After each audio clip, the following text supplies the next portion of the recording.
All right, Hal. I want to look at the backswing piece that we were working on the other day.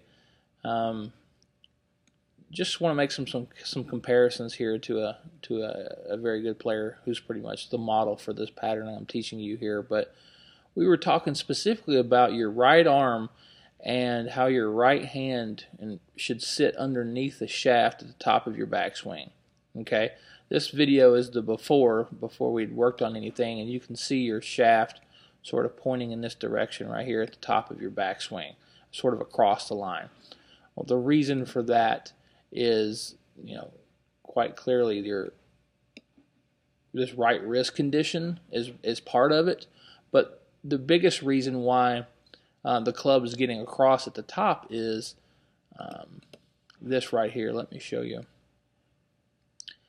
If I stop the club in this position where the shaft is pretty much parallel to the ground, okay, I'm going to take you there. I'm going to take Grant there.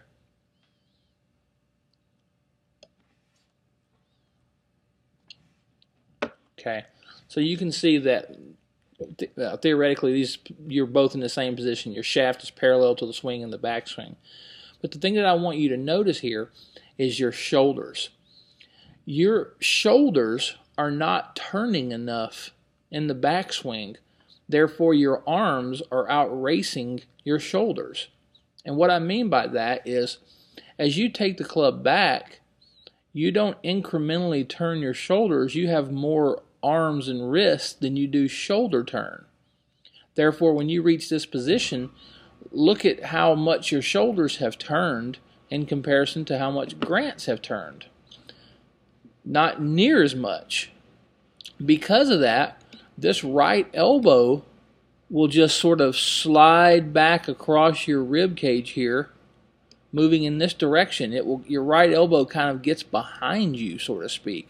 Do you see that?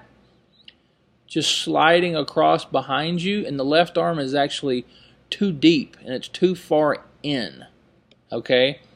As compared to Grant's, notice how the right elbow is sort of working down, pointing toward the ground, and his left arm is only in, incrementally. At the top of the backswing, you could see that his hands are just sort of right above, right above his bicep here. Whereas yours are a little bit more behind you. Okay? The reason for that is, number one, you are not turning your shoulders on a steep enough plane. Here we are right here, sort of left arm parallel to the ground. There's your shoulder plane. If I take a look at Grant's, compare his shoulder plane. Much different angles there. Okay? So to continue to work on this, what I want you to do is I really want you to practice your side tilt and your side bend, bending sideways to the left from the waist, making sure that as you put the club into motion, you're feeling your left shoulder work down, getting you on a steeper plane, while your left arm comes in, but not so severely that your right arm gets behind you. Okay? That's going to get you in a much higher position at the top of your backswing and get the club more on plane. Okay? Remember the point of right here when you look at the hands, when you look at this, I want that right wrist to be set, to be bent back so that it's on the underneath side of the shaft, and it's sort of supporting the shaft at the top. Much like if you take a look at Grant's here. Okay, you can see the bend in his right wrist. You can see as if he's like holding that platter, full of food as a server would. We've got to get you in that position.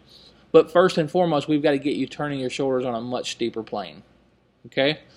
Give me a call if you have any questions.